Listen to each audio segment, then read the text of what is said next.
नमस्कार दोस्तों, मैं मनसाराम वर्मा आप सभी का स्वागत करता हूं आपके अपने चैनल एसएम स्टडी गुरु पर। अगर आप इलाहाबाद विश्वविद्यालय का फॉर्म भरना चाहते हैं नॉन टीचिंग पोस्ट के लिए, तो इस वीडियो को आप कंप्लीट जरूर देखिएगा, क्योंकि इस वीडियो से आपको काफ़ी ज़्यादा जानकारी मिलने वाली है कि क्या योग्यता होगी, क्या सैलरी होगी, क्या उम्र सीमा होगी, फॉर्म को कैसे भरना होगा, कौन सी गलतियां हैं जो कैंडिडेट को नहीं करनी चाहिए फॉर्म को भरते समय, सिलेबस क्या होगा, एग्जाम पैटर्न क्या होगा, और सिर्फ एक एग्जाम दे करके आप इस अच्छी सी पोस्ट को कैसे अपने काबू में कर सकते हैं। फॉर्म से सिलेक्शन तक की जितने भी प्रोसीजर होगी हम कंप्लीट इस वीडियो में बताने वाले हैं। तो सबसे पहले अगर बात करें तो यहाँ पे ए, बी और सी 3 ग्रेड की जो है वैकेंसियाँ आ चुकी हैं। 412 जो है पोस्टों की संख्या है। यहाँ पे हम कंप्लीट नोटिफिकेशन के साथ चर्चा करने वाले हैं। तो सबसे पहले हम चलेंगे ऑफिशियल नोटिफिकेशन की तरफ। उससे पहले मैं बता देना चाहता हूँ कि वीडियो को लाइक और शेयर कर दीजिए, चैनल को सब्सक्राइब कर लीजिए, क्योंकि पल पल की हर एक सही जानकारी के साथ हम आपके साथ हमेशा प्रस्तुत होते हुए आ रहे हैं और आपके विश्वास पे हम हमेशा खरा उतरने की पूर्ण कोशिश करते हैं। तो स्टार्ट करते हैं नोटिफिकेशन से।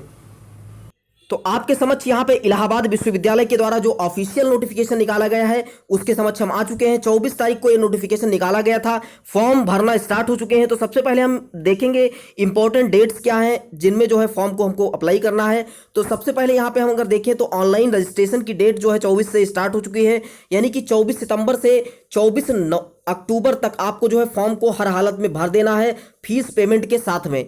तो आप बिल्कुल भी जो है इस नोटिफिकेशन को अच्छे से हम अभी आपको बता देते हैं, उसके बाद जो है आप फॉर्म को भर दीजिएगा। अगर आप चाहते हैं कि हम नॉन टीचिंग की जॉब यानी कि मल्टीटास्किंग की जॉब, क्लर्क की job, assistant, junior assistant, librarian की, इन सब की पोस्ट जो है अगर आप चाहते हैं कि हम ऑफिस में रह करके एक अच्छी पोस्ट पे जो है जॉब करें, तो इलाहाबाद विश्वविद्यालय की ये जो वैकेंसी है काफ़ी अच्छी वैकेंसी जो है। अगर इसके एग्जामिनेशन फीस की बात करें तो थोड़ा यहाँ पे फीस ज़्यादा देखने को मिलेगी। यहाँ पे ओबीसी और जर्नल के लिए, ईडब्ल्यूएस कैंडिडेट के लिए यहाँ पे 1000 रुपये फीस रखी गई है, प्लस जो है 50 रुपये चार्ज, यानी कि 1050 रुपये आपके पास होने चाहिए अगर इस पोस्ट के लिए आप फॉर्म अप्लाई करना चाहते हैं। तो अगर SC ST कैंडिडेट हैं आप, तो यहाँ पे 400 रुपये और 50 रुपये जो है फैसिलेशन फीस होगी, तो यानी कि 450 रुपये यहाँ पे SC ST कैंडिडेट के लिए होगी।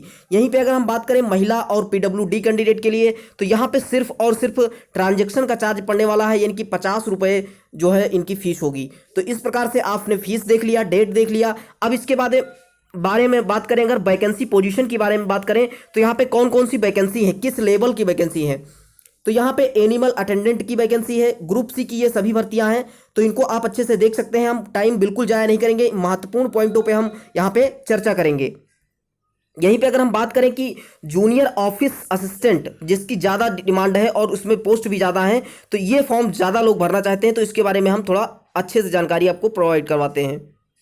तो यहाँ पे आप देख पा रहे होंगे 19 प्रकार के टोटल पदों की जो है 19 प्रकार के पद जो है इसमें जो है निकाले गए हैं और सभी ग्रुप सी के लेवल के हैं। तो यहाँ पे किसी में जो है 12th मांगा गया है और प्लस जो है टाइपिंग मांगी गई है। तो हम सबसे पहले एलिजिबिलिटी क्राइटेरिया के बारे में बात कर लेते हैं, क्योंकि सबसे इंपॉर्टेंट वही होगा। तो यहाँ पे मिनिमम एलिजिबिलिटी आपकी क्या होनी चाहिए। अगर आप एनिमल अटेंडेंट के लिए फॉर्म को भरना चाहते हैं तो आपकी जो है 35 साल से ज़्यादा की उम्र नहीं होनी चाहिए।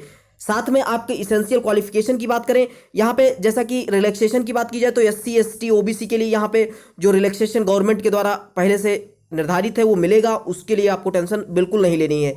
यहाँ पे हायर एजुकेशन की बात करें तो यहाँ पे 12th या फिर इक्विवेलेंट कोई भी एग्जामिनेशन आपने पास किया हो, आपने कोई डिप्लोमा किया है या फिर कुछ और डिग्री की है विद साइंस सब्जेक्ट आपका जो है होना चाहिए एटलीस्ट 2 ईयर्स ऑफ एक्सपीरियंस, यानी कि अगर आपके पास एक्सपीरियंस है एनिमल अटेंडेंट में तो ही आप इस फॉर्म को भर सकते हैं।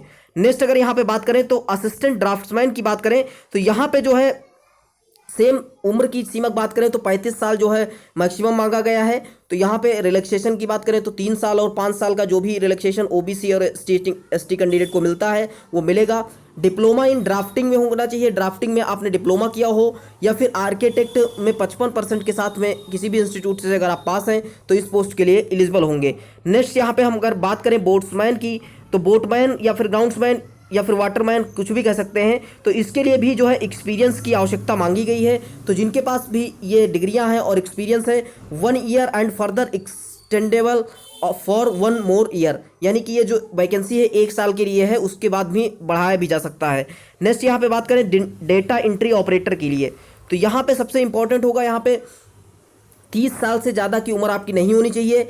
आपको जो SC ST OBC physically handicapped या फिर एक्स सर्विसमैन के लिए जो भी क्राइटेरिया गवर्नमेंट के द्वारा दिए गए हैं, वो जो है आपको छूट मिल जाएगी। अगर यहाँ पे बात करें क्वालिफिकेशन की, तो यहाँ पे BCA या फिर ग्रेजुएशन विद PGDCA या फिर BSc इन कंप्यूटर। आप लोग अच्छे से ध्यान से सुनिएगा, बाद में आप लोग कमेंट करते हैं कि हमें सर समझ नहीं आया कि क्या क्वालिफिकेशन मांगी गई है। तो आप यहाँ पे और जो लिखा है इसका मतलब होता है अथवा, या फिर आपके पास BCA हो या फिर ग्रेजुएशन विद PGDCA हो या फिर BSc इन कंप्यूटर CS हो, यानी कि BSc में आपका कंप्यूटर सब्जेक्ट के रूप में रहा हो, आपने इंजीनियरिंग किया है, आपने IT से इंजीनियरिंग किया है, BBA इन IT में किया है, तो आप फॉर्म को भर सकते हैं। साथ में अगर आपके पास O लेवल का सर्टिफिकेट है तो भी आप फॉर्म को भर सकते हैं। नेक्स्ट यहाँ पे अगर हम बात करें कि जो है टाइपिंग की, तो टाइपिंग यहाँ पे 40 वर्ड पर मिनट इंग्लिश टाइपिंग मांगी गई है। साथ में आपको जो है इंग्लिश और हिंदी सॉफ्टवेयर की एक अच्छी जानकारी होनी चाहिए। साथ में हिंदी और इंग्लिश की रीडिंग, राइटिंग और स्पीकिंग आपकी अच्छी होनी चाहिए, तो आप इस फॉर्म को भर सकते हैं। डाटा एंट्री ऑपरेटर की ये जॉब है। नेक्स्ट अगर यहाँ पे बात करें ड्राफ्ट्समैन के लिए, तो यहाँ पे ऊपर ही बात किया था वही यहाँ पे सेम है, आप देख सकते हैं। नेक्स्ट ड्राइवर की बात करें तो यहाँ पे भी देख सकते हैं 35 साल से उम्र आपकी ज़्यादा नहीं होनी चाहिए। मैट्रिकुलेशन यानी कि आपने अगर 10th पास किया है और 3 साल का आपके पास एक्सपीरियंस सर्टिफिकेट है, तो आप जो है इस फॉर्म के लिए एलिजिबल होंगे।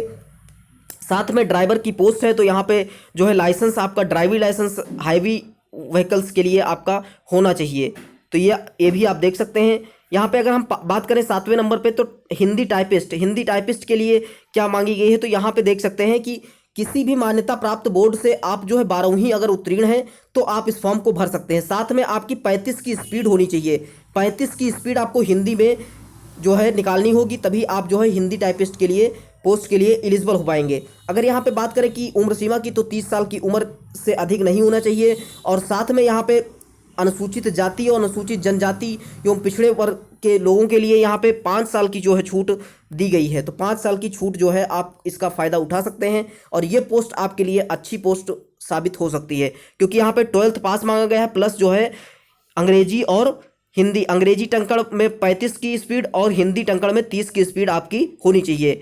समय सीमा जो है 10 मिनट रखा गया है, तो ये आप सब कुछ देख सकते हैं। परीक्षा अवधि की बात करें तो यहाँ पे 1 वर्ष और 1 और वर्ष के लिए आगे बढ़ाया जा सकता है। नेक्स्ट यहाँ पे बात करें जूनियर ऑफिस असिस्टेंट की, तो यहाँ पे भी जो है 30 साल से उम्र ज़्यादा नहीं होनी चाहिए, बाकी जो भी छूट आपको मिलती है वो मिलेगी। एसेंशियल क्वालिफिकेशन की बात करें तो यहाँ पे 25 वर्ड पर मिनट हिंदी में आपको जो है टाइपिंग आनी चाहिए। साथ में इंग्लिश की जो है 30 वर्ड पर मिनट आपकी जो है आनी चाहिए।